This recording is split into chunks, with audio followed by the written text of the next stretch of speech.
Hello मेरे प्यारे दोस्तों। आयन बनेगा सुप्रीम थंडरबोल्ट के एक नए अध्याय पे आप लोगों का स्वागत है। यह कहानी मेरे द्वारा एडिटेड और ट्रांसलेटेड है। अगर कहानी पसंद आए तो लाइक करें, शेयर करें और प्यारा सा कमेंट करना ना भूलें।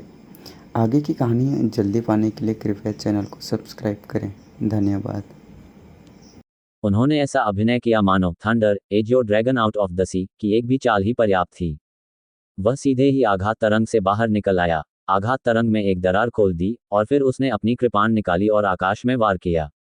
उस क्षण का लाभ उठाते हुए जब शॉकवेव ब्लेड की रोशनी से विभाजित हुई, अयान का शरीर तेजी से भागा और युआन क्यूई के साथ ऋतिका, राजेश, काला भेड़िया छाया और कुकर लाल शेर मार्शल चिकित्सकों को लपेट लिया। वह तेजी से भागा और खतरे वाले क्षेत्र से बाहर निकल गया।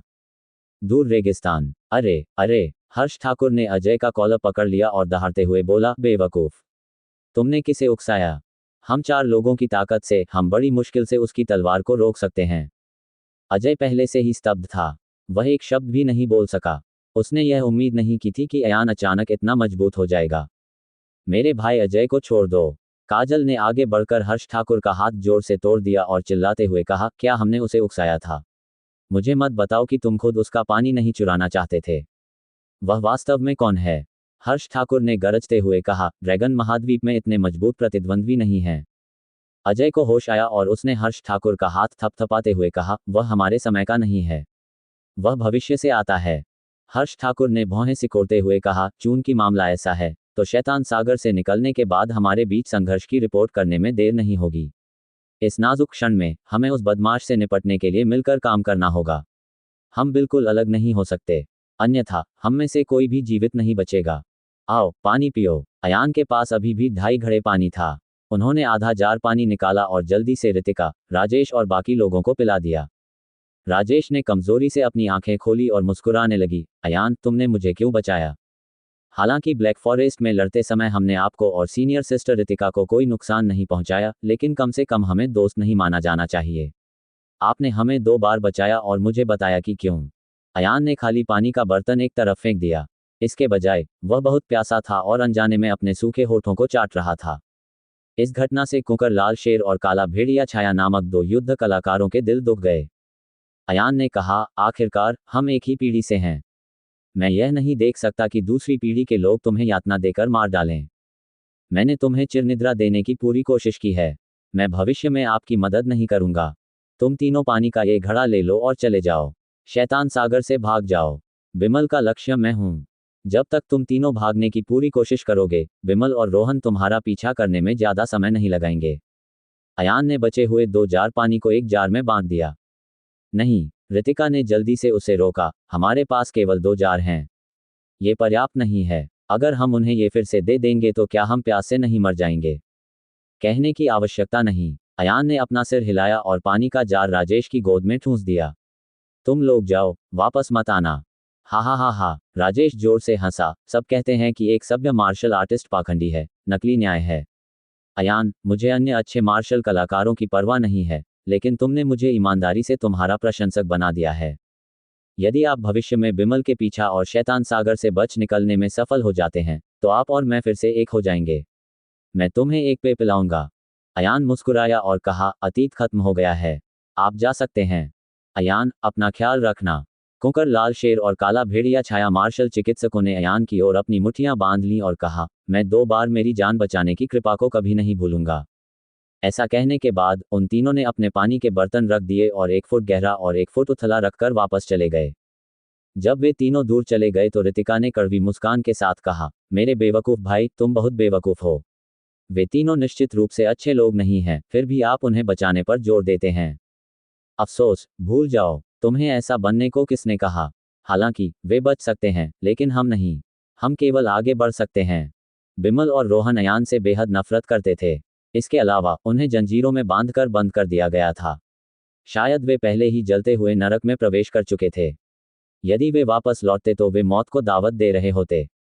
इसे भाग्य पर छोड़ दो। उम्मीद है कि आखिरी मंजिल पर शैतान सागर से बाहर निकलने का रास्ता होगा। अयान ने ऋतिका को उठाया और रेगिस्तान की गहराइयों में आगे बढ़ गया। सूर्य आकाश की तरह चमक रहा था, जो रेत के विशाल समुद्र में अपने पीछे लंबे पैरों के निशान छोड़ रहा था, लेकिन वे रेत के तूफान में जल्दी ही दब गए। उसके पैरों के नीचे की रेत और अधिक गर्म हो गई। उनका हर कदम उबलते मैग्मा की सतह पर पैर रखने जैसा था। अयान अंततः अत्यधिक प्यास बर्दाश्त नहीं कर सका। उसने महसूस किया कि उसके सामने का दृश्य टिमटिमाकर रेत पर गिर गया है। अयान, उठो! रितिका नींद से जाग उठी। ये दृश्य देखकर उसका चेहरा भय से पीला पड़ गया। वह घबराकर चिल्लाई, तुमने कब से पानी नहीं पिया? अयान आधा होश में और आधा जागा हुआ था, फिर भी वह रितिका को जमीन पर गिरने से बचाने के लिए अपने हाथ का इस्तेमाल कर रहा था, और अवचेतन रूप से उसने पानी का घड़ा निकाल लिया। उसके होठ पहले से ही सूख चुके थे और उनसे खून बह रहा था, फिर भी उसने कहा, क्या तुम्हें प्यास लगी है? आओ, थोड़ा पानी पी लो। रितिका को केवल अपनी नाक में दर्द महसूस हुआ और वह फुफकारते हुए अयान के शरीर पर लेट गई और रोने लगी। यदि आप नहीं पिएंगे तो मैं भी नहीं पीऊंगा। रितिका इतना रोई कि उसका दिल दुख गया। अयान ने रितिका के चेहरे के बाल उठाते हुए कहा, पगली, मुझे खांसी है। खांसी? मेरे शरीर में युआन क्यूई के साथ, मैं अभी भी कर सकता हूँ। थोड़ी देर रुको। ये चिरनिद्रा ये चिरनिद्रा आपके जीवन को बचाने के लिए है। मैं नहीं करूंगा। रितिका रोते हुए बोली, अगर तुम मर गए तो मेरे अकेले रहने का क्या मतलब है? बेवकूफ़ी भरी बातें मत कहो, पी लो। अयान ने जबरदस्ती रितिका का सिर पकड़ा और उसके मुंह में 2 घूंट पानी डाल दिया। रितिका ने अयान का हाथ हटाया और उसे चूमते हुए साफ पानी अयान के मुंह में डाल दिया। गर्म पानी उसके गले में उतर गया, जिससे अयान के पूरे शरीर में ताजगी महसूस हुई। हालांकि पानी बहुत जल्दी वाष्पित हो गया। कुछ ही देर में इसका 1/3 हिस्सा वाष्पित हो चुका था। अयान ने जल्दी से पानी का घड़ा अपनी स्टोरेज रिंग में रख दिया और आह भरते हुए कहा, ठीक है, अगर मैं मर गया तो तुम भी निश्चित रूप से रेगिस्तान में मर जाओगे अगर तुम्हारे पास कोई ताकत नहीं है। जब वह बोल रहा था तो अचानक उसके पास की रेत से एक धीमी गड़गड़ाहट की आवाज आई। इस समय अयान के अंग अभी भी कमजोर थे, लेकिन वह बलपूर्वक खड़ा हुआ और रितिका को अपनी पीठ पर उठा लिया। फिर उसने अपने हाथ में एक बड़ी कृपाण पकड़ी और सतर्कता से उस दिशा की ओर देखा जिधर से आवाज आ रही थी। उसने दूर से एक विशाल रेत का थैला अपनी ओर आते देखा। ध्यान से, रितिका ने अयान के कान में फुसफुसाया। अयान ने विशाल कृपाण पकड़ ली और स्थिर खड़ा रहा। वह केवल यही आशा कर रहा था कि कोई बड़ा राक्षस प्रकट न हो। ये तो अच्छा हुआ कि उस चीज का लक्ष्य वह नहीं, बल्कि उसके पास से गुजरने वाली चीज थी। दुर्भाग्यवश इस इच्छापूर्ण सोच को नजरअंदाज कर दिया गया। जब रेत की बोरी अयान और अन्य 2 के शीर्ष 20 मीटर पर पहुंची, तो रेत अचानक एक ध्वनि के साथ फट गई। धूल में 50 मीटर लंबी एक अजीब मछली बाहर कूद गई। मछली! अयान और रितिका दंग रह गए। रेगिस्तान में वास्तव में मछलियां थीं, और रेत में तैरना। विचित्र मछली ने अपना मुंह खोला और उसके मुंह में तीखे दांतों की 6 पंक्तियां थीं। अजीब मछली ने उछलकर अयान की ओर मुंह किया। अयान ने तुरंत बचाव किया और उस विशाल कृपाण को उस अजीब मछली पर फेंकने ही वाला था, लेकिन उसने अचानक कृपाण को फिर से रोक दिया। उस विचित्र मछली का दुख यह था कि वास्तव में उसके पेट के बल एक व्यक्ति लेटा हुआ था। उस व्यक्ति के शरीर पर चाकू के 2 घाव थे और वह मरने वाला था। पुतोंग! जब यह विचित्र मछली जमीन पर उतरी तो उसने एक अजीब सी आवाज निकाली, जैसे कि वह पानी में गिर गई हो। अजीब मछली रेत के समुद्र में कूद गई और परत दर परत लहरें मारने लगी। अयान एक पल के लिए स्तब्ध रह गया और बोला, क्या बकवास है? पुतोंग! अजीब मछली अपनी पूंछ हिलाती हुई रेगिस्तान में तैरने लगी और वापस लौट गई। वह रेत से बाहर कूदता रहा और अयान को फिर से कुतरने लगा। अयान ने उस अजीब मछली के चेहरे पर लात मारी और उसे जमीन पर गिरा दिया। मछली की पीठ पर लेटा हुआ मरता हुआ आदमी नीचे लुढ़क गया। क्या आप ठीक हो? अयान जल्दी से उस आदमी को उठाने के लिए गया, लेकिन जब उसने उस आदमी का रूप देखा तो उसने ठंडी सांस ली। इस व्यक्ति के चेहरे पर सांप के छिलके थे और उसकी आंखें क्रिस्टल जैसी पीली थीं। राक्षस जाति! अयान ने कहा। हे सर्प! राक्षस ने व्यंग्यपूर्वक कहा, मनुष्यों, अगर तुम मारना चाहते हो तो मार दो। संकोच मत करो, आओ। अयानकी ने कहा, हम एक दूसरे को नहीं जानते। मैं तुम्हें क्यों मारूंगा? इस बार आश्चर्य करने की बारी सर्प राक्षस की थी। तुम मुझे मारोगे नहीं। क्या तुम इंसान नहीं हो? उसने कहा। बेशक मैं इंसान हूं। अयान ने भौहें सिकोड़ी और सर्प दानव को ऊपर उठने में मदद की, तथा उसके शरीर में कुछ नौशुद्धसार भेजे। सर्प राक्षस और भी अधिक हैरान हो गया। उसे उम्मीद नहीं थी कि यह इंसान उसे बचाएगा। आप कौन हैं? अयान को राहत महसूस हुई जब उसने देखा कि सर्प राक्षस के शरीर पर घाव घातक नहीं थे, लेकिन उसने बहुत अधिक खून बहाया था। सर्प दानव ने एक क्षण विचार किया और बोला, अगर आप मुझे नहीं मारेंगे तो क्या आप मुझे घर ले जा सकेंगे? अयान ने सावधानीपूर्वक पूछा, इससे पहले कि उसे एहसास होता कि राक्षस जाति रेगिस्तानी सांप जाति से संबंधित थी। अयान को तुरंत याद आया कि उसने इस तरह के लोगों को प्राचीन दस्तावेजों में देखा था। रेगिस्तानी सांप जाति इतिहास में एक कुख्यात अस्तित्व थी। ये समूह संपूर्ण दानव जाति जगत में खाद्य श्रृंखला के शीर्ष पर था। विशेषकर रेगिस्तानी सांप जाति की रानी। ऐसा कहा जाता था कि उसकी ऐसी आंखें थीं जो दुनिया को भयभीत कर सकती थीं। जब भी वह अपनी आंखें खोलती और किसी को देखती, वे पत्थर की मूर्तियों में बदल जाते। हालांकि रेगिस्तानी सांप जाति के अभिलेख 1 लाख साल से भी पहले गायब हो गए थे, जैसे कि यह जाति अचानक हवा से लुप्त हो गई हो। मुझे उम्मीद नहीं थी कि मैं इस प्राचीन राक्षस जाति को शैतान सागर में फिर से देख पाऊंगा। सर्प जाति के व्यक्ति के अनुसार 120,000 वर्ष पूर्व राक्षस जाति और मानव जाति के बीच स्वर्ग विनाशकारी युद्ध हुआ था, जिसका अंत मानव जाति की जीत के साथ हुआ। फिर भी मानव जाति राक्षस जाति से ज्यादा बेहतर नहीं थी। दोनों पक्ष घायल हो गए। उस लड़ाई में पहले स्तर के स्वर्गीय क्लेश क्षेत्र की रेगिस्तान रानी को स्वर्गीय क्लेश के तीसरे स्तर के एक शीर्ष मानव विशेषज्ञ द्वारा पकड़ लिया गया था। मूलतः वह विशेषज्ञ रेगिस्तान की रानी को मारना चाहता था, लेकिन उसने अपने अच्छे इरादों को आगे बढ़ाया और रेगिस्तान की रानी को शैतानी समुद्र में फेंक दिया, उसे आग जलाने वाले नरक में कैद कर दिया, जिससे वह जीवन भर वहां से बाहर नहीं निकल सकी। तब से रेगिस्तान की रानी खेती करने में असमर्थ हो गई थी। वह पूरे दिन कष्ट झेलती रही। पिछले 120,000 वर्षों में उसकी साधना बहुत खराब हो गई थी और उसे इस स्थान को छोड़ने की कोई उम्मीद नहीं थी। रेगिस्तानी सांप जाति एक अतुलनीय रूप से वफादार समूह था। रानी की खातिर वे सभी दानव सागर में चले गए थे। इतने वर्षों के बाद रेगिस्तानी सांप जाति यहां लगातार खत्म हो गई थी और उनके समूह की संख्या भी सबसे कम बिंदु पर गिर गई थी।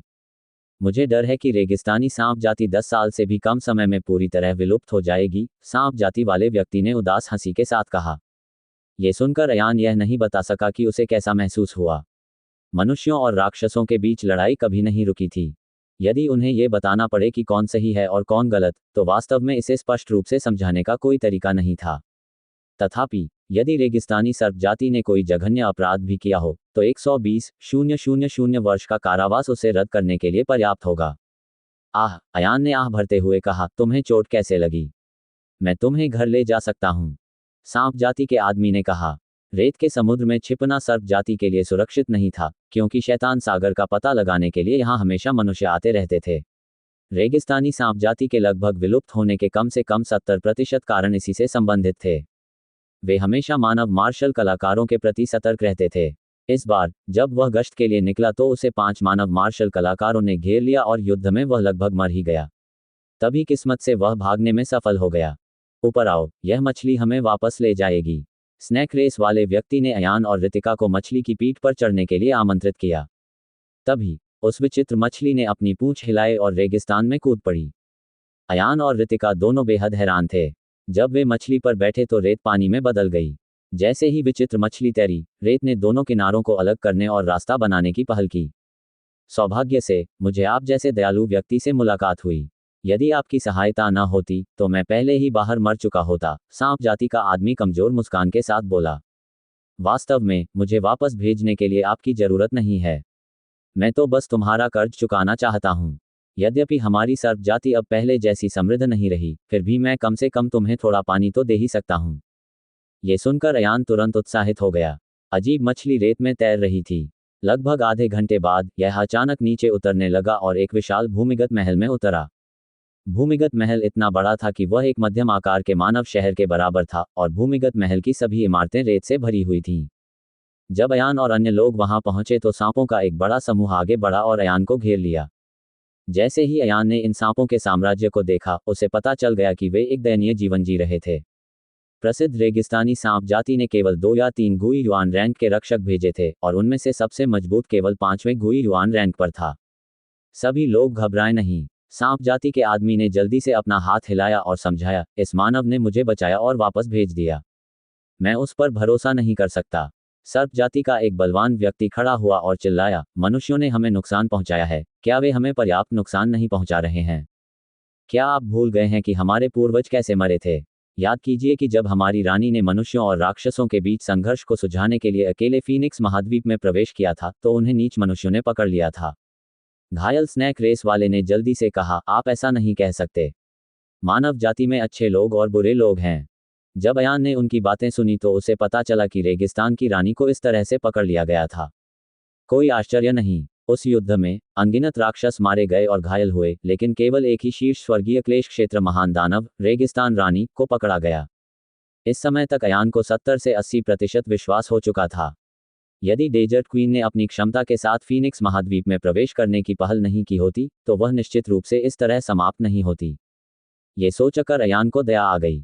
घायल सर्प पुरुष ने जल्दी से कहा, मैं तो बस उन्हें पानी पिलाने के लिए लाया था। मजबूत सांप जाति के आदमी ने गुस्से से कहा, तुम बहुत मूर्ख हो। आप उसे वापस ले आए, क्या आपने हमारी मांग को उजागर नहीं किया? वह निश्चित रूप से और अधिक मनुष्यों को लेकर आएगा और हम सभी को एक ही बार में पकड़ लेगा। सभी लोग चिंता मत करो।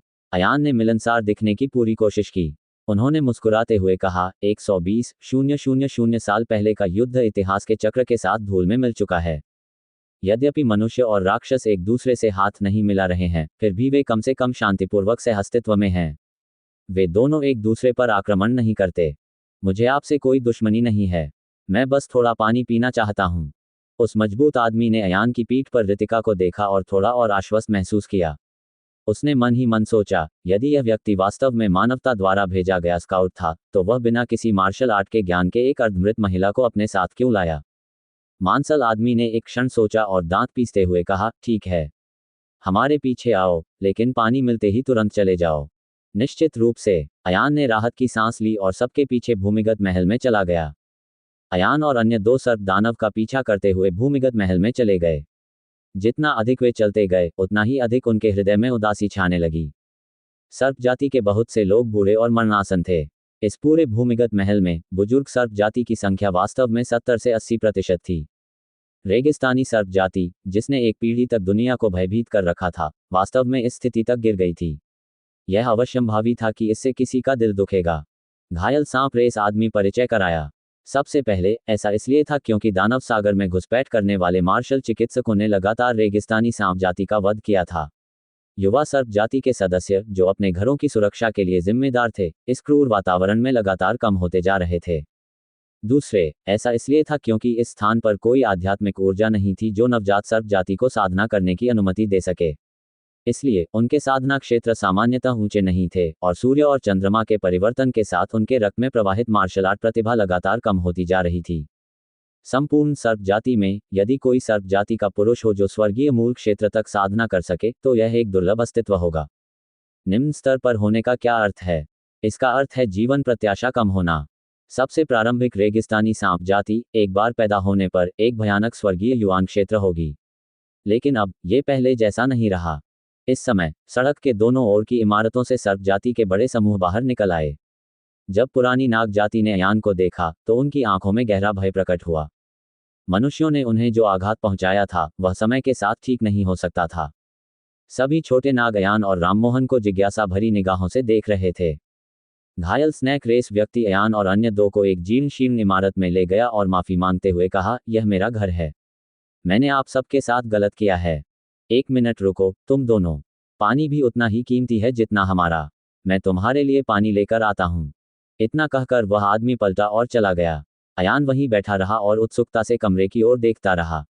उन्होंने पाया कि कमरे की हालत बहुत खराब थी और छत पर कुछ बड़े छेद थे। प्रवेश द्वार पर सर्प जाति की एक मानव जैसी दिखने वाली छोटी लड़की दरवाजे की चौखट पर चुपचाप लेटी हुई थी, जिससे उसका आधा सिर दिखाई दे रहा था। उसने भय और जिज्ञासा से अयान और रितिका की ओर देखा। आओ, अंदर आओ। अयान ने छोटी लड़की को देखकर मुस्कुराया। छोटी लड़की इतनी डर गई कि वह तुरंत भाग गई, लेकिन थोड़ी देर बाद वह चुपचाप दरवाजे पर लौट आए और अंदर झांकने लगी। अंदर आएं, यहाँ स्वादिष्ट भोजन मिलता है। अयान ने गर्मजोशी से मुस्कुराकर हाथ हिलाया। छोटी लड़की ने अपनी उंगली चूसते हुए कांपते हुए पूछा, क्या आपके पास कोई चीनी है? मैंने दादाजी से सुना। दादाजी के दादाजी ने उनसे कहा था कि बहुत पहले हम कुछ बहुत मीठा खा सकते थे। स्वीट, ये वास्तव में कैसा है? अयान और रितिका ने एक दूसरे को देखा। रितिका की आंखों में भी एक दुर्लभ कोमलता थी। आमतौर पर यह कोमलता केवल अयान की ही होती थी। आओ, बड़ी बहन के पास है। आओ और इसे आजमाओ। रितिका ने अपने स्टोरेज रिंग से कुछ बेहतरीन पेस्ट्रीज निकाली। तुरंत ही पूरे कमरे में एक मीठी खुशबू फैल गई। जब छोटी लड़की को यह गंध महसूस हुई तो उसने तुरंत अपनी आंखें बड़ी कर लीं और उसके मुंह से लार टपकने लगी। आमतौर पर हुआ शब्द सिर्फ एक अतिशयोक्तिपूर्ण विशेषण होता था, लेकिन अयान ने आखिरकार आज देखा कि किसी की लार इस तरह से गिर सकती है। छोटी लड़की मीठे स्वाद से मोहित हो गई और दौड़कर अंदर चली गई। उसने एक पेस्ट्री पकड़ी और उसे अपने मुंह में ठूंस लिया। जब उसने पहला निवाला खाया तो छोटी बच्ची दंग रह गई। वह पेस्ट्री के लिए चिल्लाई और बड़बड़ाई, 5 घोंसले बहुत स्वादिष्ट हैं। रितिका ने छोटी बच्ची के बालों को सहलाते हुए मुस्कुराते हुए पूछा, तो फिर तुम आमतौर पर क्या खाती हो? छोटी लड़की ने अपना मुंह पेस्ट्री से भर लिया और दूसरे हाथ से एक बड़ा मिट्टी का बिस्किट निकाल लिया।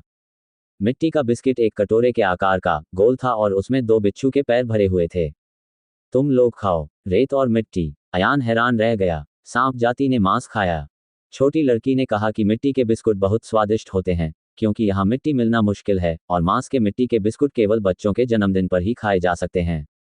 अयान को अपनी नाक में खट्टापन महसूस हुआ और वह मुस्कुराने लगा। आओ, मेरे पास बहुत सारा मांस है। आइए इसे बाहर निकालें और सभी के साथ साझा करें। रितिका भी हंस पड़ी। उन दोनों ने छोटी लड़की को सड़क पर खींच लिया और भंडारण रिंग से बड़ी मात्रा में पका हुआ मांस निकाल लिया। रितिका एक लड़की थी और भंडारण रिंग में बहुत सारी मिठाइयाँ थीं।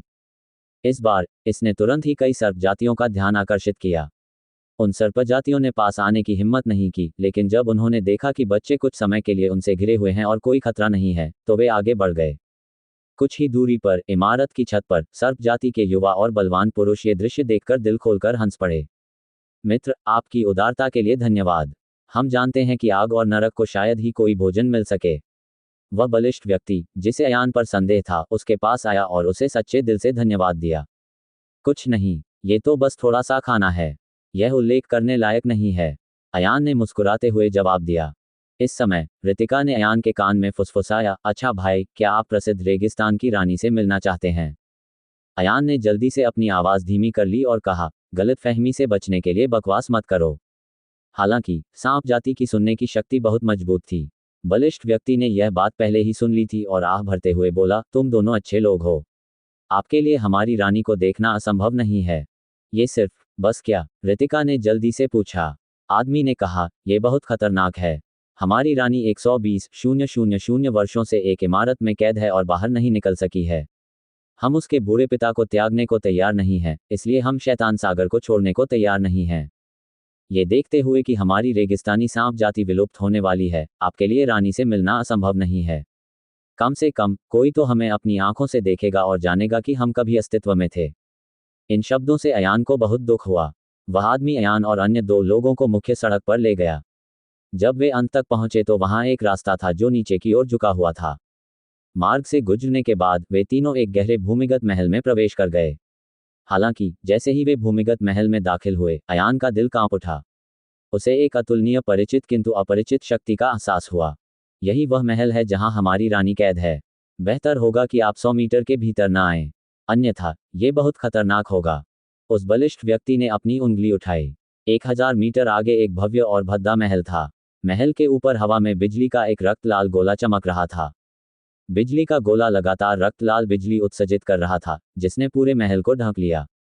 दिव्य बिजली। अयान की पुतलियां सिकुड़ गईं और वह अनायास ही चिल्ला उठा, ओह मित्र, आप तो शीर्ष मानव संप्रदायों में से एक से होंगे, है ना? अन्यथा आपको ऐसा ज्ञान कैसे हो सकता था? हृष्ट-पुष्ट राक्षस पुरुष ने उत्सुकता से पूछा। वास्तव में इस दुनिया में काफी लोग थे जो दिव्य बिजली के बारे में जानते थे, लेकिन वे मूल रूप से बड़े संप्रदायों या गहरी जड़ों वाले कुलीन परिवारों से थे। आम लोगों को तो निश्चित रूप से इसके बारे में पता नहीं था। अयान पहले से ही लाल दिव्य बिजली से इतना हैरान था कि वह उस आदमी की बातें भी नहीं सुन सका। इसके बजाय वह कदम दर कदम महल की ओर चल पड़ा। अरे, दोस्तों को अनुमति नहीं है। अयान के अजीब हाव भाव देखकर उस आदमी को लगा कि अयान ने नियंत्रण खो दिया है और वह उसे रोकने के लिए दौड़ा। उन्होंने जल्दी से कहा, आप 100 मीटर के अंदर प्रवेश न करें, अन्यथा आपकी जान को खतरा हो सकता है। तभी अयान अपने सपने से जाग गया। उसने लाल दिव्य बिजली को देखा और आश्चर्य से पूछा, क्या ये हो सकता है? 5वीं रैंक वाली दिव्य बिजली लाल बिजली को चकनाचूर कर देगा। अयान का दिल धड़क उठा। यदि लाल बिजली सचमुच नष्ट हो गई, तो इसका विनाश हो जाएगा। अपनी वर्तमान शक्ति के साथ उसके पास शीर्ष 10 दिव्य बिजली के बोल्टों को छूने की क्षमता नहीं थी। यदि वह उन्हें छू लेता तो हवा में गायब हो जाता। मुझे करीब आने दो, चिंता मत करो, मुझे पता है। अयान ने उस आदमी का हाथ दूर धकेल दिया और महल की ओर बढ़ता रहा। जब वह महल से 150 मीटर दूर था, तभी अयान रुका और उसने लाल दिव्य बिजली की ओर देखा। इस समय उन्होंने राहत की सांस ली और कहा, सौभाग्य से ऐसा नहीं है। ये 22वीं रैंक वाला रेड डेविल ब्लड थंडर है। लाल दानव रक्त बिजली और बिखरने वाली लाल बिजली दोनों लाल थे। यदि यह पहली बार था कि उन्होंने एक दूसरे को देखा था, तो दोनों पक्षों को भ्रमित करना आसान होगा। हालांकि दोनों प्रकार की दिव्य बिजली की शक्ति अलग अलग थी। अयान की अपनी व्हाइट फ्लेम ब्लेजिंग लाइटनिंग को 17वें स्थान पर रखा गया, जबकि रेड डेविल ब्लड लाइटनिंग को केवल 22वें स्थान पर रखा गया, जो ब्लेजिंग लाइटनिंग से 5 स्थान नीचे था। हालांकि इस दिव्य वज्र बिजली स्रोत की उत्पत्ति जानने के बाद अयान को थोड़ी निराशा हुई। थंडर के 9 रूपांतरण अधिकतम 9 दिव्य बिजली के बोल्टों को ही अवशोषित कर सकते थे। क्या वह इतनी कम रैंक वाली दिव्य बिजली बोल्ट को अवशोषित करने के लिए दिव्य बिजली बोल्ट में एक रिक्त स्थान को बर्बाद करने जा रहा था? अयान ने अपना सिर हिलाया, उसके दिल में अनिश्चितता महसूस हो रही थी। उन्होंने केवल यह महसूस किया कि 22वें स्थान से दिव्य बिजली को अवशोषित करना थोड़ा नुकसानदायक था। खैर, आइए पहले एक नज़र डालते हैं। इसी समय रितिका और वह आदमी भी उसके पीछे आ गए। ये स्थान महल के मुख्य प्रवेश द्वार से केवल 150 मीटर की दूरी पर था और वे स्पष्ट रूप से देख सकते थे कि अंदर क्या है। महल के मध्य में एक महिला की बर्फ सी सफेद मूर्ति थी जिसके लंबे बाल जहरीले सांपों से बने थे। क्या इस मूर्ति का प्रारूप प्रसिद्ध रेगिस्तान की रानी है? रितिका ने उत्सुकता से पूछा। अगर वह सचमुच ऐसी है तो वह बहुत सुंदर है। मैंने पहले कभी इतनी खूबसूरत महिला नहीं देखी। अयान ने चुपचाप सिर हिलाया। दरअसल रेगिस्तान की रानी हमेशा 2 चीज़ों के लिए प्रसिद्ध रही है। एक तो उसकी आंखें थीं और दूसरी उसकी सुंदरता। बलवान सर्प पुरुष ने कहा, कोई नहीं, कोई राक्षसी जानवर नहीं, आप 120,000 साल तक जीवित रह सकते हैं। जीवित रहने के लिए हमारी रानी ने स्वयं को पत्थर बना लिया और प्रत्येक वर्ष एक निश्चित अवधि में केवल एक दिन के लिए स्वयं को पुनर्जीवित किया। क्या वह रेगिस्तान की रानी है? अयान और रितिका ने एक दूसरे को देखा, दोनों को ही अविश्वास हो रहा था। रेगिस्तान की रानी मूल रूप से स्वयं को पत्थर बनाने में सक्षम थी तथा उसने अपने जीवनकाल को बढ़ाने के लिए इस विधि का प्रयोग किया था।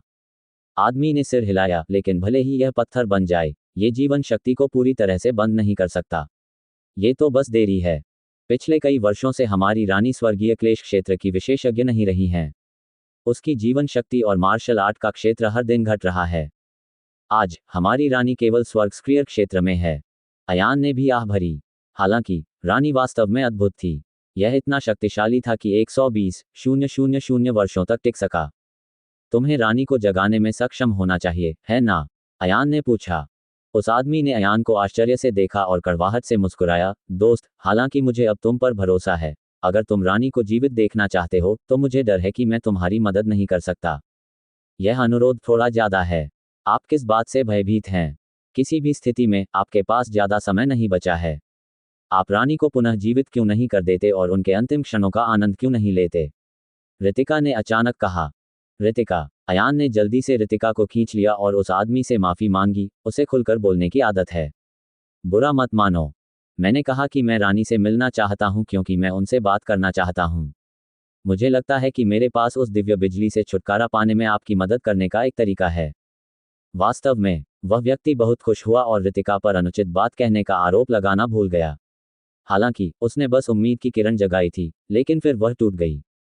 उन्होंने कहा, यह दिव्य बिजली हमारी रानी के शरीर को भी नहीं तोड़ सकती। आप ऐसा कैसे कर सकते हैं? अयान मुस्कुराया। दिव्य बिजली को कोई नष्ट नहीं कर सकता। लेकिन मेरा मतलब है, मैं दिव्य बिजली को हटा सकता हूं, नष्ट नहीं कर सकता। यदि आपकी रानी अपनी सर्वोच्च शक्ति बनाए रखती है तो वह आसानी से दिव्य बिजली को हटा सकती है। तो अगर मैं गलत नहीं हूं तो उस मानव मार्शल कलाकार ने आपकी रानी को घायल कर दिया था और यहां तक कि उसके राज्य को दबाने के लिए युआन क्यूई का भी इस्तेमाल किया था, है ना? हाँ, आप ठीक कह रहे हैं। वह आदमी फिर से उत्साहित हो गया और बोला, यदि आप सचमुच दिव्य बिजली को हटा सकते हैं तो मैं रानी को जगाने में आपकी मदद करूंगा। ठीक है, पहले आओ और देखो कि मैं क्या कर सकता हूं और फिर निर्णय लो। अयान मुस्कुराया और ड्रैगन ब्लड सेबर को जमीन पर रख दिया। तुम दोनों रुको, मैं अभी वापस आऊंगा। ये कहते हुए अयान महल की ओर बढ़ गया। रितिका और वह आदमी दोनों बहुत चिंतित थे। वे भय से दूर अयान की पीठ को देखने लगे। रितिका जानती थी कि अयान मासूमियत से पेश नहीं आएगा, इसलिए उसके मन में ज्यादा डर नहीं था। जब तक अयान लगभग 100 मीटर दूर था, लाल राक्षसी रक्त बिजली पहले ही पागल हो चुकी थी। यह अन्य जीवित चीजों को पास आते हुए महसूस कर सकता था। इस समय अयान ने एक गहरी सांस ली और चुपचाप थंडर के 9 परिवर्तन प्रसारित किए। फिर उन्होंने एक कदम आगे बढ़ाया और आधिकारिक तौर पर 100 मीटर के भीतर प्रवेश कर गए। लाल दानव रक्त बिजली अचानक फूट पड़ी और एक भयंकर ध्वनि के साथ बिजली के गोले से हजारों बिजली के बोल्ट बाहर निकल आए। वे बिजली के बोल्ट मकड़ी के जालों की तरह थे जो 100 मीटर के दायरे में हर कोने तक घने रूप से फैले हुए थे। रक्त लाल बिजली के बोल्ट जमीन से जुड़े हुए लगातार इधर उधर घूम रहे थे। लगभग तुरंत ही अयान पर रक्त रंग की 2 बिजली गिरी। हालांकि जिस क्षण इन दिव्य बिजली की शक्ति ने अयान को छुआ, ऐसा लगा जैसे उसका सामना हवा से हो गया हो। इसके बजाय वह अयान के शरीर से बाहर निकल गया। ये दृश्य देखकर वह बलवान सर्प जाति का मनुष्य दंग रह गया। रितिका बहुत खुश थी। उसने ताली बजाते हुए कहा, देखो, मेरा अच्छा भाई कभी बड़ी बड़ी बातें नहीं करता। हाँ हाँ, नरनाग ने अचंभित होकर सिर हिलाया। ये सचमुच अकल्पनीय है। अयान महल के प्रवेश द्वार तक चला गया। उसने एक क्षण सोचा और सीधे अंदर चला गया। वह रानी की मूर्ति के सामने 3 मीटर की दूरी पर रुका और पैर मोड़कर बैठ गया।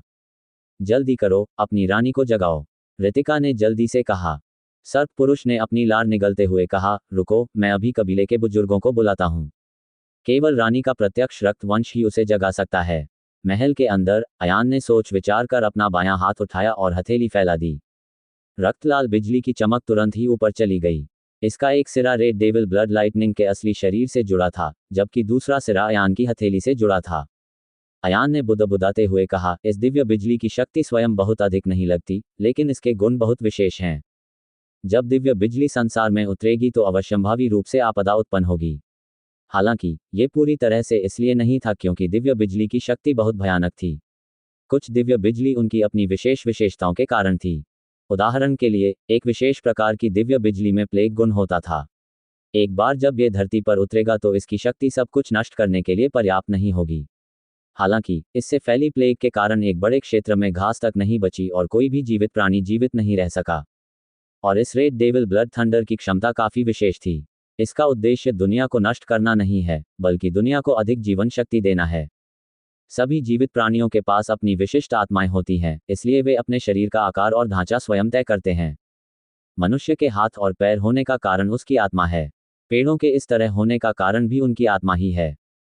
अतः जन्म के बाद मनुष्य के पास मकड़ी के 8 पैर या पंख नहीं होते, क्योंकि उनके पास आत्मा के रूप में ये चीजें नहीं होती। प्लेग और मृत्यु किसी का जीवन छीन सकती है। यदि उन्हें अधिक जीवन शक्ति दी जाए तो भी उनका जीवन छीन लिया जाएगा। अयान ने एक क्षण सोचा और अपनी भंडारण अंगूठी से एक ग्रेड 1 स्पिरिट जड़ी बूटी निकाली। यह एक छोटा सा सफेद फूल था। उसने फूल को जमीन पर रख दिया। जब यह फूल लाल शैतान रक्त बिजली से प्रभावित हुआ तो यह पागलों की तरह बढ़ने लगा। शुद्ध सफेद फूल तुरंत ही 7 या 8 बार फैल गया और विकृत होने लगा। 6 पंखुड़ियां 15 पंखुड़ियों में बदल गईं और शुद्ध सफेद रंग चांदी में बदल गया। हालांकि फूल पहले ही नियंत्रण खो चुका था। जितना अधिक ये बढ़ता गया, उतना ही यह अपने मूल आकार से लुप्त होता गया। 1 मिनट से भी कम समय में फूल एक छोटे पेड़ में बदल गया जो आधे मीटर से भी अधिक ऊंचा था। इसकी शक्तिशाली जीवन शक्ति ने इसे पागलों की तरह बढ़ने के लिए प्रेरित किया। हालांकि इसने अपनी आत्मा के आकार को भी पार कर लिया। अंत में फूल फट गया और रस के रूप में सारी जमीन पर फैल गया। वास्तव में मेरा अनुमान सही है। अयान ने चुपचाप सिर हिलाया। इस समय महल से बहुत दूर मजबूत आदमी ने पहले से ही पूरे कबीले के सभी सदस्यों को इकट्ठा कर लिया था। सबसे आगे सर्प वंश के 10 बुजुर्ग खड़े थे जो इतने बूढ़े थे कि वे बुढ़ापे के कारण मरने वाले थे। जब 10 बुजुर्गों ने अयान को महल में सुरक्षित बैठा देखा तो वे बहुत प्रसन्न हुए और उनकी आंखों से आंसू बहने लगे। सर्प जाति के सभी सदस्य भी रोने लगे। हम बच गए। हमारी रेगिस्तानी सांप जाति अंततः बच गई। एक बूढ़ा बदनाम सांप कबीले का बुजुर्ग इतना उत्तेजित था कि उसका शरीर कांपने लगा। बढ़ो, जल्दी से हमारी रानी को जगाओ। शायद भगवान को हम पर दया आ गई है और उन्होंने हमें अंततः कोई रास्ता दिखा दिया है। मांसल आदमी ने जल्दी से कहा। 10 बुजुर्गों ने एक दूसरे को देखा। फिर उन सभी 10 लोगों ने अपने दाहिने हाथ काट लिए और धीरे धीरे खून बहने लगा। इन 10 लोगों की रक्त वंशावली सबसे शुद्ध थी और वे रेगिस्तान की रानी के प्रत्यक्ष वंशज भी थे। महल में रेगिस्तान की रानी की मूर्ति धीरे धीरे हिल रही थी। इसके बाद मूर्ति की सतह पर दरारें दिखाई देने लगीं। इसके बाद मूर्ति से पत्थर के बड़े बड़े टुकड़े गिरने लगे। एक सुंदर और घुटन भरा शव सबके सामने आया। अयान को कभी नहीं पता था कि कोई इतना सुंदर हो सकता है, मानो वह सुंदर शब्द का पर्याय हो, मानो दुनिया की हर सुंदर चीज उसी से बनी हो। हालांकि ये रेगिस्तान की रानी सुंदर थी, लेकिन उसके कपड़े उसके शरीर को नहीं ढक रहे थे। अयान ने बड़े आदमी के प्रति सम्मान प्रकट करने के लिए अपना सिर रानी के शरीर से दूर कर लिया। महल के भीतर से एक धीमी आह की आवाज आई। उसकी आवाज भी बहुत अच्छी है। अयान अपने मन को झकझोरने से खुद को नहीं रोक सका। उसे लगा कि वह अपनी इच्छा पर नियंत्रण खोने वाला है।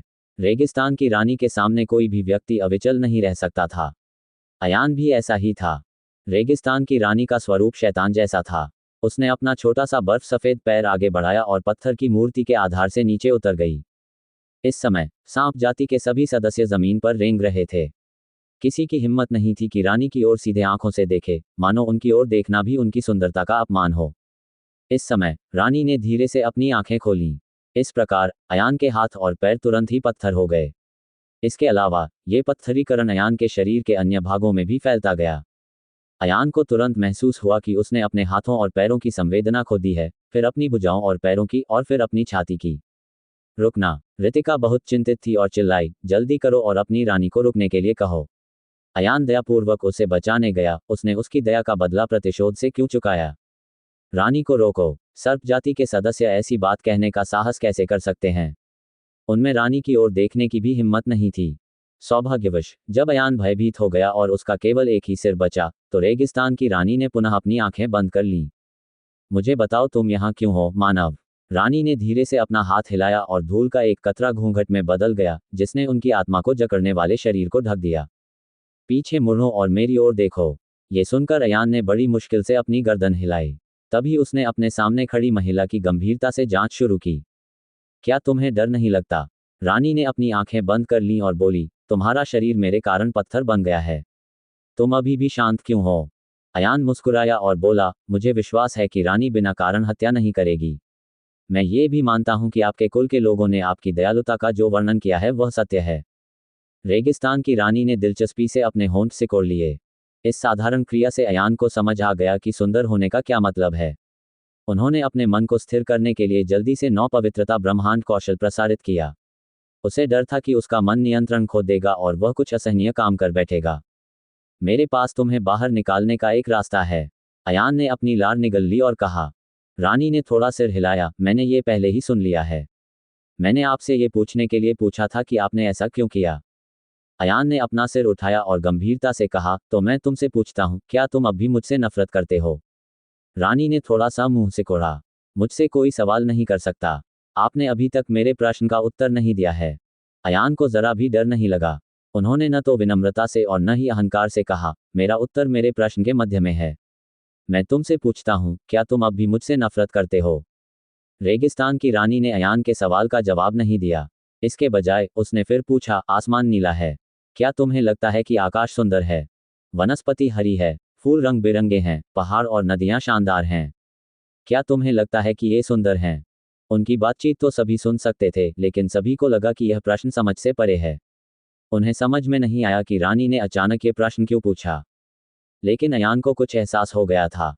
उन्होंने आह भरते हुए कहा, मैं समझ गया तुम्हारा क्या मतलब है। इसीलिए तुमने अपनी आंखें खोलने से इनकार कर दिया। रेगिस्तान की रानी ने कहा, मैं भी अपनी आंखें खोलना चाहती हूँ और इस खूबसूरत दुनिया को देखना चाहती हूँ, लेकिन मुझे पता है कि एक बार जब मैं अपनी आंखें खोलूंगी तो ये खूबसूरत चीजें अस्तित्व में नहीं रहेंगी।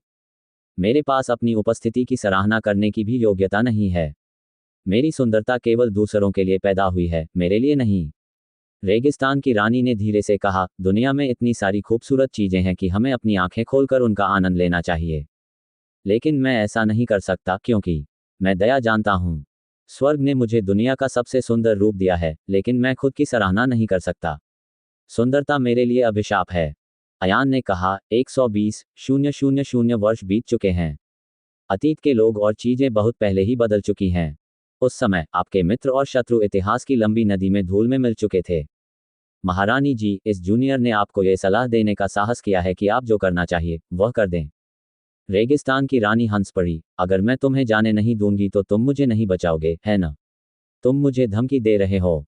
क्या मुझे तुम्हें धमकी देनी पड़ेगी? मैं तो हथियार भी नहीं लाया हूं। अयान ने पूछा। अगर अयान उसे धमकाना चाहता था तो वह आया ही नहीं और उसे बचाया भी नहीं। इस तरह उसे धमकी देने की भी जरूरत नहीं पड़ेगी। रेगिस्तान की रानी ने कहा, आप एक दिलचस्प व्यक्ति हैं और इतनी उम्र में मुझसे बात करने की हिम्मत करने वाले आप पहले व्यक्ति हैं। आपको चिंता करने की जरूरत नहीं है कि मेरे जाने के बाद मैं मानव जाति से बदला लूंगा। मैंने पिछले कई वर्षों में कई चीजों के बारे में सोचा है। उस समय मुझे फीनिक्स महाद्वीप के शीर्ष विशेषज्ञों में से एक मिला। मैं उनसे शांति के बारे में बात करना चाहता था। परमेश्वर अर्जुन ने मेरी सुंदरता पर लालच किया। शांति वार्ता के लिए शर्त यह थी कि मैं उसके अधीन रहूं और उसकी स्त्री बनूं। मैंने मना कर दिया। अयान ने सिर हिलाया, मैंने पहले ही उस कहानी के कई अलग अलग संस्करण सुने हैं। मुझे नहीं लगता कि तुम मुझसे झूठ बोलोगे।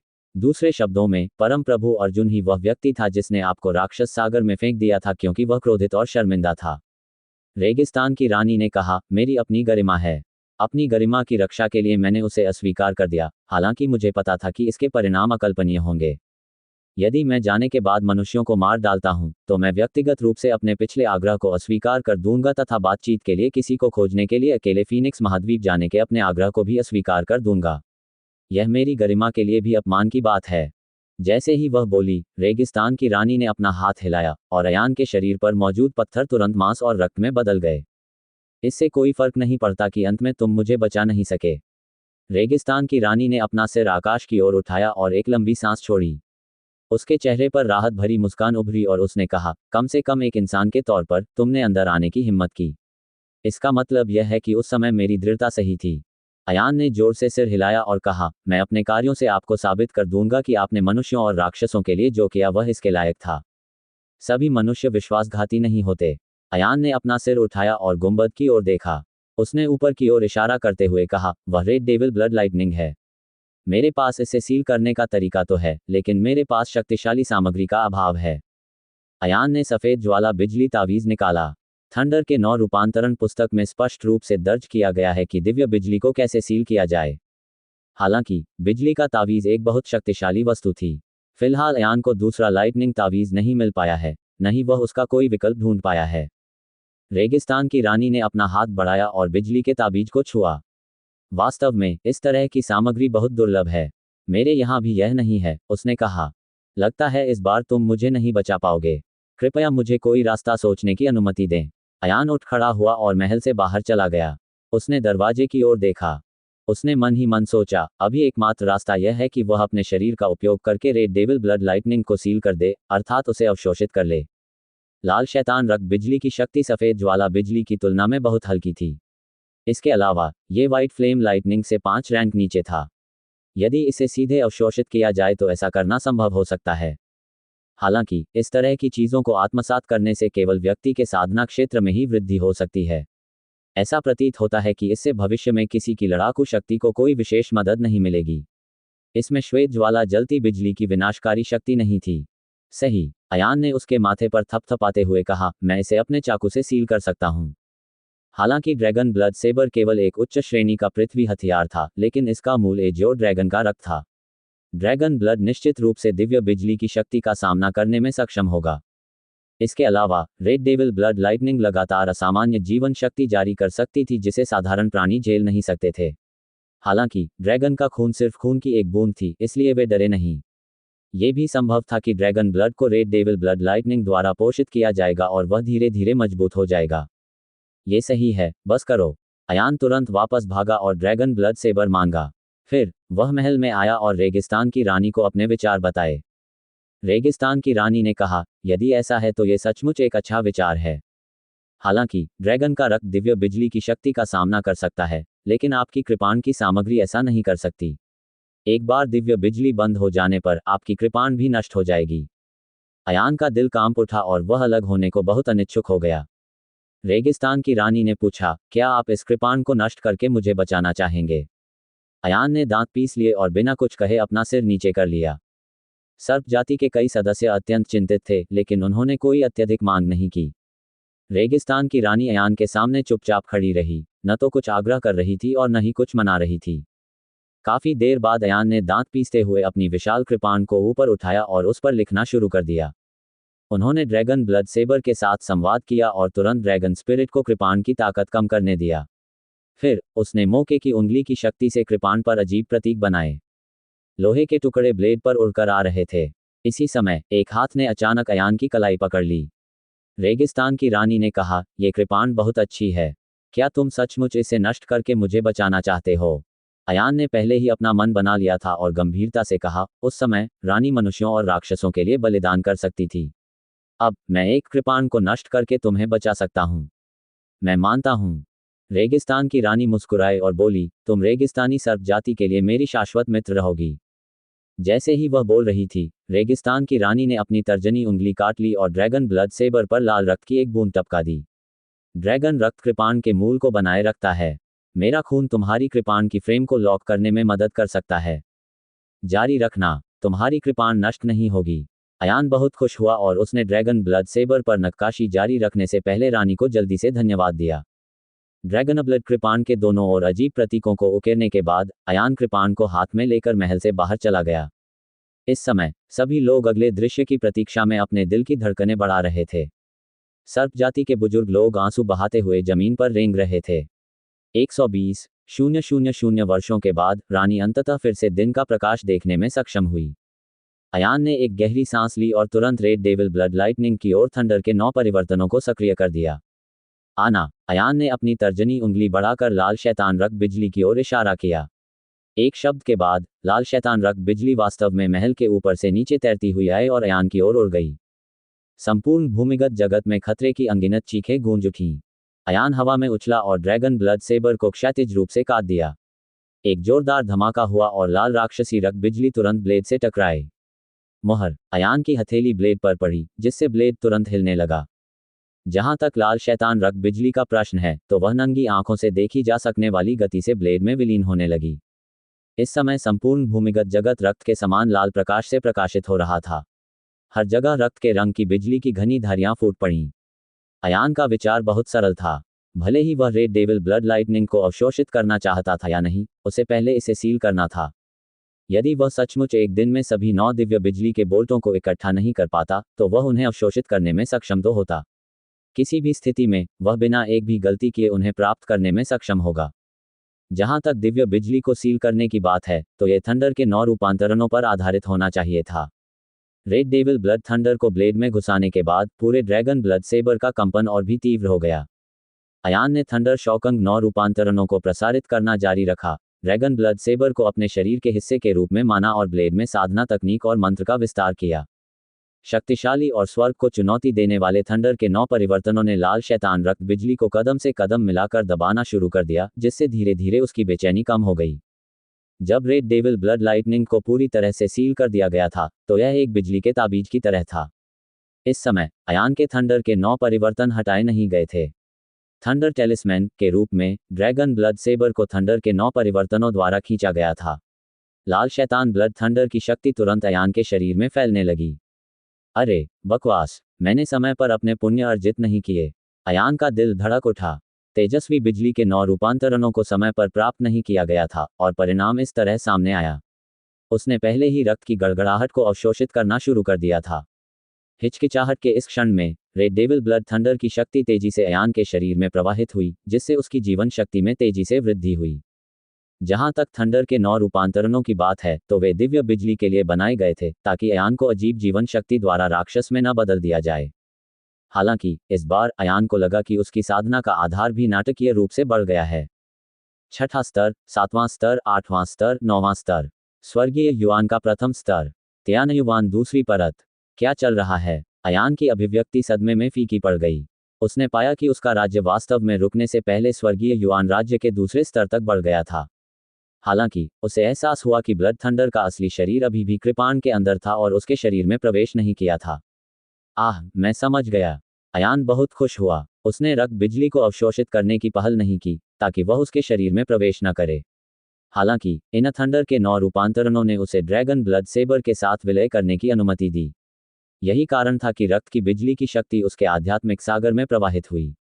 अयान ने जल्दी से थंडर के 9 रूपांतरणों को काट दिया और ड्रैगन ब्लड सेबर अचानक बंद हो गया। उसका अपना क्षेत्र मूल वापसी के 5वें स्तर पर वापस आ गया। अयान अतुलनीय रूप से उत्साहित था। यिन और यांग गलत थे। उन्होंने वास्तव में पाया कि रक्त बिजली का एक विशेष प्रभाव था। यह ऐसी चीज थी जो सफेद ज्वाला जलती बिजली के पास नहीं थी। जब श्वेत ज्वाला बिजली की शक्ति अयान के शरीर में प्रवेश करती, तो वह केवल अयान को ही अपनी शक्ति प्राप्त करने देती।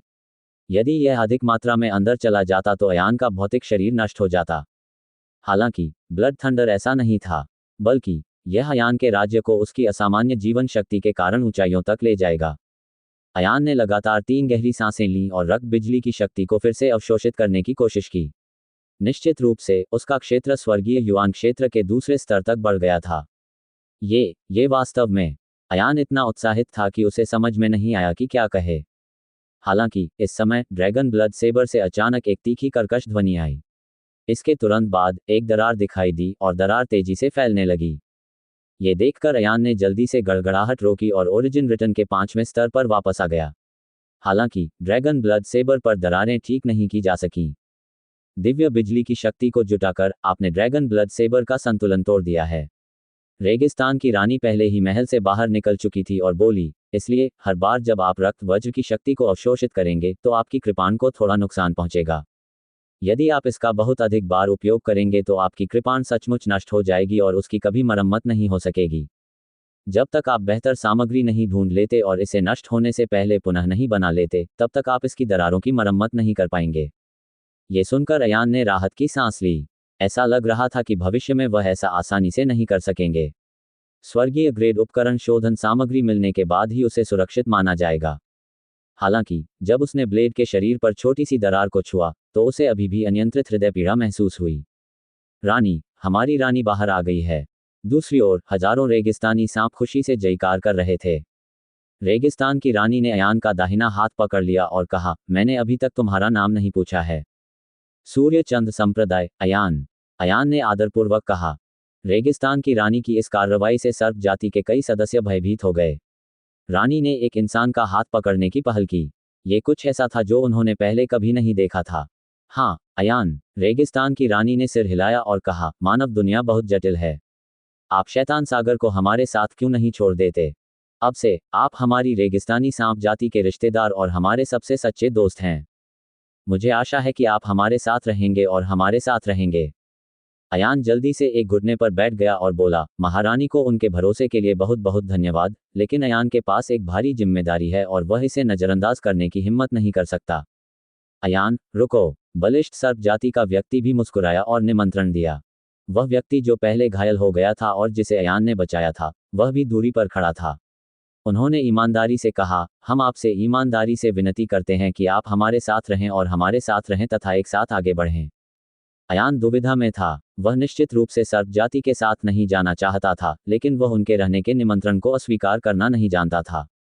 अंत में ये डेजर्ट क्वीन ही थी जिसने कहा, इसे भूल जाओ, हर किसी की अपनी आकांक्षाएं होती हैं। चूंकि आपकी आकांक्षाएं इससे भी बड़ी हैं, इसलिए मैं आपको नहीं रोकूंगा। आपको बस ये याद रखना होगा कि डेजर्ट स्नैक रेस हमेशा आपके लिए अपने दरवाजे खोले रखेगी। हम आपका दूसरा घर हैं। जब तुम थक जाओ और इधर उधर घूमना न चाहो तो वापस आ जाओ। हम तुम्हें किसी भी समय पकड़ लेंगे। अयान भावुक हो गया और बोला, धन्यवाद रानी। क्या वह तुम्हारा प्रेमी है? रेगिस्तान की रानी ने दूर खड़ी रितिका की ओर इशारा करते हुए कहा, इस महिला के शरीर में एक अजीब सा जहर है। मुझे आश्चर्य है कि क्या आपने इस पर ध्यान दिया है। अयान ने जल्दी से कहा, मुझे पता है, मैंने अपने सभी तरीकों का इस्तेमाल किया, लेकिन मैं रितिका के शरीर में हरे अग्नि विष से छुटकारा नहीं पा सका। हाँ, इस तरह का जहर सचमुच असाधारण है। ऐसा इसलिए नहीं है कि जहर बहुत शक्तिशाली है, बल्कि इसलिए है कि जहर की संरचना बहुत जटिल है। रेगिस्तान की रानी ने हाथ हिलाकर रितिका को अपनी ओर खींच लिया। फिर उसने अपनी तर्जनी अंगुली से रितिका के बाएं हाथ में छेद कर दिया और उसके सिर से एक बाल उखाड़ लिया। रेगिस्तान की रानी का हर बाल एक जहरीला सांप था। उसने जहरीले सांप को रितिका के बाएं हाथ के घाव पर रख दिया और जहरीला सांप रितिका का खून चूसने लगा। बाद में वाइपर का शरीर हरा हो गया और फिर उसमें ऐंठन होने लगी। अंततः ये हरे भूरे रंग में बदल गया। अयान और रितिका ने एक दूसरे को देखा और बहुत खुश हुए। इसके बाद वह रितिका के लिए हरे अग्नि विष को चूसने के लिए अपने बालों को उतारती रही। उसने लगातार 10 विषैले सांपों को मार डाला, अंततः उसे चूसने में असमर्थ हो गई। रेगिस्तान की रानी ने कहा, मैंने अपने जीवन के 100 वर्ष व्यतीत कर दिए हैं। यह एकमात्र कदम है जो मैं उठा सकता हूँ। उसके शरीर में अभी भी लगभग 1/3 जहर बचा हुआ है। अंततः इन अवयवों को मेरी सर्प जाति की शक्ति से निष्प्रभावी नहीं किया जा सकता। अयान चौंक गया। 100 साल की लंबी उम्र। रानी, आप वास्तव में? रानी मुस्कुराई और बोली, इससे कोई फर्क नहीं पड़ता। तुम्हें मुझे बचा लिया। आप मेरी रेगिस्तानी सांप जाति के उपकार करता हैं। मैं आपके लिए ये करने को तैयार हूँ। इसके अलावा शैतान सागर छोड़ने के बाद मैं साधना जारी रख सकता हूँ। जैसे जैसे मेरी साधना का क्षेत्र बढ़ता जाएगा, मेरा जीवन काल भी बढ़ सकता है। धन्यवाद रानी। अयान ने जल्दी से रितिका को खींचा और रेगिस्तान की रानी को प्रणाम किया। रेगिस्तान की रानी ने कहा, आपने हमारे पूरे कबीले को बचा लिया। मुझे तुम्हें बदले में एक उपहार देना चाहिए था, लेकिन तुम देख रहे हो कि हम अब कहाँ हैं। अगर हम भविष्य में फिर मिलेंगे तो मैं आज मेरी जान बचाने के लिए तुम्हें बदला दूंगा। अयान की हिम्मत नहीं है। अयान ने जल्दी से कहा, ठीक है, शायद तुम्हें पता नहीं है। अब जबकि 120,000 वर्ष बीत चुके हैं, शैतान सागर अंतरिक्ष समय के 3 नए स्तरों में विभाजित हो गया है। ये 3 मंजिलें ऐसी हैं। अयान ने पहले 3 मंजिलों की स्थिति के बारे में बताया तथा रेगिस्तान की रानी को अपने दिल में यह बात बता दी ताकि शैतानी सागर से बचते समय उन्हें अनावश्यक बलिदान से बचना पड़े। रेगिस्तान की रानी मुस्कुराई और सिर हिलाया, सांप जाति आदेशों का पालन करती है। अब अपने आप को तैयार करो, हम किसी भी समय बाहरी दुनिया में लौटने के लिए तैयार हो जाएंगे। अयान और मिस ऋतिका को अंतरिक्ष समय के अगले स्तर तक ले जाने के लिए 2 और लोगों को भेजें। हाँ, चलो अयान को विदा करते हैं। हृष्ट-पुष्ट व्यक्ति और पहले से घायल व्यक्ति ने स्वेच्छा से भाग लिया। अयान, ये वही पानी है जो मैं तुम्हारे लिए लाया हूँ। घायल व्यक्ति ने खुशी खुशी अयान को 10 पानी की पट्टियां दी और कहा, चिंता मत करो, मैं तुम्हें अगली मंजिल पर भेज सकता हूँ। उस समय पानी की कोई कमी नहीं होगी। धन्यवाद, अयान ने कहा, भविष्य में हम सब एक परिवार होंगे। ये विनम्र शब्द बहुत अपमानजनक हैं। उस आदमी ने खुशी से अयान के कंधे को गले लगाया और कहा, भविष्य में जब तुम बाहर जाओगे तो हमें जरूर ढूंढना। हम ड्रैगन महाद्वीप में रहने के लिए सबसे बड़ा रेगिस्तान खोज लेंगे। जब तक आप सबसे बड़ा रेगिस्तान ढूंढ लेंगे, आप निश्चित रूप से हमें ढूंढ पाएंगे। ठीक है, अयान भी बहुत खुश था। उन्होंने अपनी मुट्ठियां बांधते हुए कहा, भविष्य में यदि आप खाली हों तो आप निश्चित रूप से फिर से आएंगे। चल दर, मैं तुम्हें भेज दूंगा। रानी को विदा देने के बाद अयान और ऋतिका उन 2 लोगों के नेतृत्व में उस अजीब मछली पर बैठ गए और ऊपर रेत के समुद्र की ओर तैरने लगे। अच्छा भाई, आपकी कृपाण ने रक्त बिजली को सील कर दिया है। जब तक आप रक्त बिजली की शक्ति को अवशोषित करते हैं, तब तक आपका क्षेत्र बढ़ता रहेगा। ऋतिका ने उत्साह से पूछा। अयान ने कहा, हाँ, इसे अधिक से अधिक त्यान्युवान द्वितीय स्तर तक उन्नत किया जा सकता है। हालांकि हर बार जब मैं इसका इस्तेमाल करता हूं तो इससे मेरी कृपाण थोड़ी टूट जाती है। तो फिर इसे तुरुप के पत्ते की तरह इस्तेमाल करो। ऋतिका मुस्कुराई और बोली, किसी भी तुरुप के पत्ते की एक कीमत होती है, अन्यथा इसे तुरुप का पत्ता नहीं माना जाएगा। कम से कम अगर बिमल से दोबारा तुम्हारा सामना हो तो उससे डरने की कोई जरूरत नहीं है।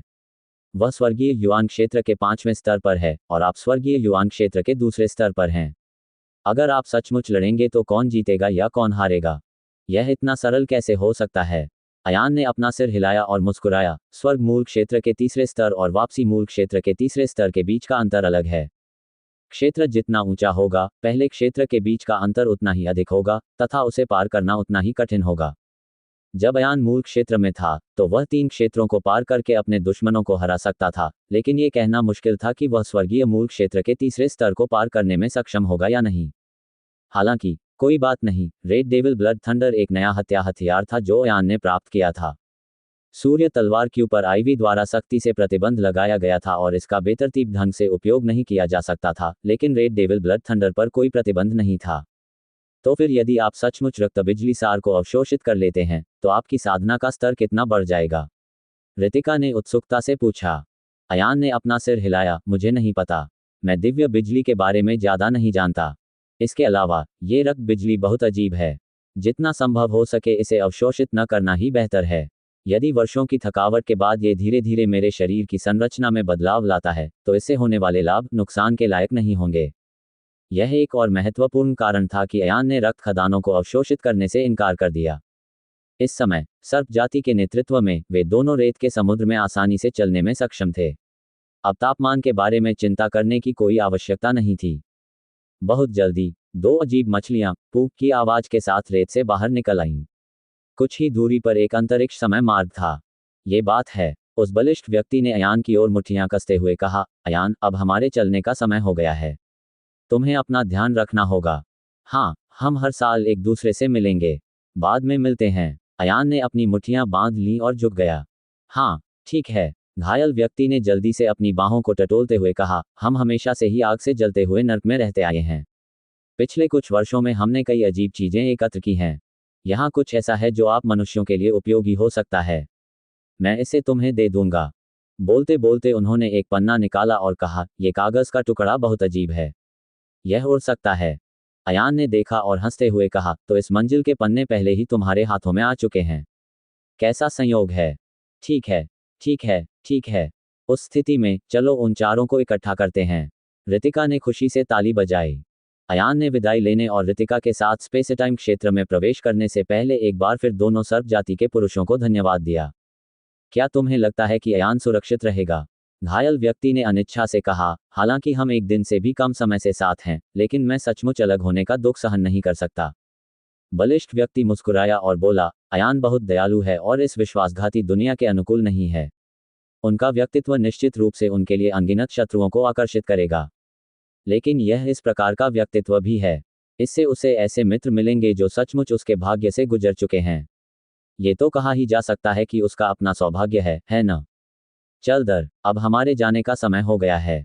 चलो असली नीले आकाश और सफेद बादलों को देखने के लिए बाहरी दुनिया में चलते हैं। ऐसा कहकर दोनों सांप अजीब मछलियों पर बैठ गए और रेत के समुद्र में गोता लगाने के लिए घूम गए।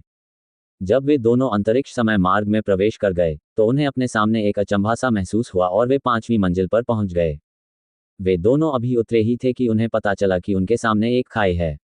वे इतने भयभीत हो गए कि जल्दी से 2 कदम पीछे हट गए और पसीने से तरबतर हो गए। 5वीं मंजिल पर कोई जमीन नहीं थी। आकाश में केवल कुछ छोटे छोटे तैरते द्वीप थे। उनमें से कुछ में केवल 4 या 5 लोग ही बैठ सकते थे, जबकि अन्य का व्यास लगभग 100 मीटर था।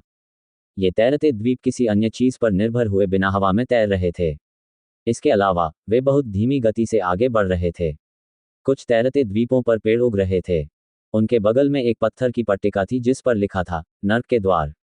रितिका ने अपना सिर बाहर निकाला और नीचे अंतहीन खाई को देखा। फिर उसने अपनी जीभ बाहर निकाली और कहा, यह अथाह है। अगर यह गिर गया तो मुझे नहीं पता कि यह कहाँ गिरेगा। अयान ने जमीन से एक पत्थर उठाया और उसे खाई में फेंक दिया। हालांकि एक बार जब पत्थर रसातल में गिर गया तो ऐसा लगा जैसे वह किसी अंतहीन ब्रह्मांड में गिर गया हो। 10 मिनट से अधिक समय बीत चुका था और पत्थर के जमीन पर गिरने की कोई आवाज नहीं सुनी जा सकी। सुनना बंद करो, भले ही वह पत्थर पहले ही गिर चुका हो, हम उसे सुन नहीं पाएंगे। अयान ने गंभीर भाव से कहा, यह अभी भी नो फ्लाई जोन है। फिसल कर गिरना मत, अन्यथा इस आपदा का कोई अंत नहीं होगा। अरे देखो, उस तैरते द्वीप पर एक पेड़ है। ऐसा लगता है कि इसमें कुछ लटक रहा है। रितिका ने दूरी पर एक तैरते द्वीप की ओर इशारा करते हुए कहा। अयान ने रितिका को गले लगाया और कहा, रुको, चलो देखते हैं। तैरते द्वीपों के बीच की दूरी कुछ 100 मीटर के बराबर थी तथा उनके बीच की दूरी 30 से 40 मीटर के बराबर थी। अयान के लिए यह दूरी कुछ भी नहीं थी। वह रितिका को अपनी बाहों में लेकर तेजी से भागा, फिर उछला और पहले तैरते द्वीप पर मजबूती से उतरा। चारों ओर देखने पर पता चला कि पूरा गड्ढा तैरते हुए द्वीपों से भरा हुआ था। उन्हें अनगिनत रास्तों से जोड़ा जा सकता है और वे स्वतंत्र रूप से अपना रास्ता चुन सकते हैं। अयान और रितिका ने जंगली तैरते द्वीप पर पहुंचने से पहले लगातार 7 या 8 तैरते द्वीपों को पार किया। यद्यपि यह छलांग अपेक्षाकृत सरल थी, लेकिन जब उसने अपने नीचे की अंतहीन खाई के बारे में सोचा तो अयान का दिल बिना रुके धड़कने लगा। जब भी वह नीचे देखता उसे चक्कर आता रहता। जब वे दोनों जमीन पर उतरे तो उन्होंने पेड़ के दूसरी ओर चक्कर लगाया। इस नज़र से अयान की आंखें तुरंत चौड़ी हो गईं और फिर उसकी आंखों से गुस्सा फूट पड़ा। इस पेड़ से 3 लाशें लटक रही थीं। ये थे राजेश, कुकर लाल शेर और काला भेड़िया छाया मार्शल कलाकार हर्ष ठाकुर। अयान ने दांत पीस लिए। ये तकनीक स्पष्टतः हर्ष ठाकुर द्वारा बनाई गई थी। उन्होंने राजेश और अन्य लोगों को बड़ी मुश्किल से बचाया था, लेकिन उन्हें उम्मीद नहीं थी कि भागने के रास्ते में उन्हें रोक लिया जाएगा। रितिका के चेहरे पर भी भाव आ गए जब उन्होंने कहा, वे हमारे खिलाफ प्रदर्शन कर रहे हैं। चलो पहले उन्हें जमीन में दफन कर दें। हमने अंततः एक साथ कष्टों का अनुभव किया है। हम उन्हें हमेशा के लिए यहाँ नहीं लटकने दे सकते। अयान ने तैरते द्वीप पर 3 कब्रें खोदी और तीनों लाशों को दफना दिया। ये वास्तव में दफनाना नहीं था, लेकिन यह एकमात्र काम था जो अयान इस समय कर सकता था। अच्छा भाई, चलो देखते हैं कि क्या इन तैरते द्वीपों को नष्ट किया जा सकता है, रितिका ने सोचते हुए कहा। अयान ने पास ही में एक तैरते हुए द्वीप की ओर इशारा किया और तुरंत उसे तोड़ दिया। तैरता हुआ द्वीप टूटने के बाद तुरंत ही ठीक हो गया। ये दृश्य देखकर अयान ने सिर हिलाया और कहा, बुरा नहीं है। हर्ष ठाकुर और अन्य लोग यहाँ सुबह जल्दी पहुँच गए। वे शायद हम पर कहीं घात लगा रहे हों। हमें सावधान रहने की जरूरत है। जैसे ही उसने कहा, अयान ने रितिका को गले लगा लिया और तैरते द्वीपों के बीच आगे पीछे कूदते हुए धीरे धीरे आगे बढ़ने लगा। उन दोनों के कुछ देर आगे बढ़ने के बाद जब अयान अगले तैरते द्वीप पर कूदा तो पूरी दुनिया अचानक उलट गई। गुरुत्वाकर्षण रूपांतरण। अंतहीन खाई आकाश बन गई थी और आकाश खाई बन गया था। तैरता हुआ द्वीप भी घूम गया और नीचे की ओर स्थित आकाश में बदल गया। अयान लापरवाही से रितिका को अपने साथ ले आया और आकाश की ओर गिर गया। हे भगवान! अयान खुद को कोसने से नहीं रोक सका। उसने जल्दी से युआन क्यूई का एक कतरा बाहर फेंका और उसे 10 मीटर दूर एक तैरते हुए द्वीप के चारों ओर लपेट दिया। वे दोनों तैरते हुए द्वीप के नीचे लटके हुए थे और फिर नीचे की ओर देखने लगे। उनके पैरों के नीचे आकाश अंतहीन था। उन्होंने फिर ऊपर देखा और उनके सिर के ऊपर एक गहरी खाई थी। गुरुत्वाकर्षण बदल गया है। रितिका का दिल धड़क उठा। सौभाग्य से तुमने तुरंत प्रतिक्रिया दी, अन्यथा हम चट्टान से नीचे गिर जाते। ये कौन सी जगह है?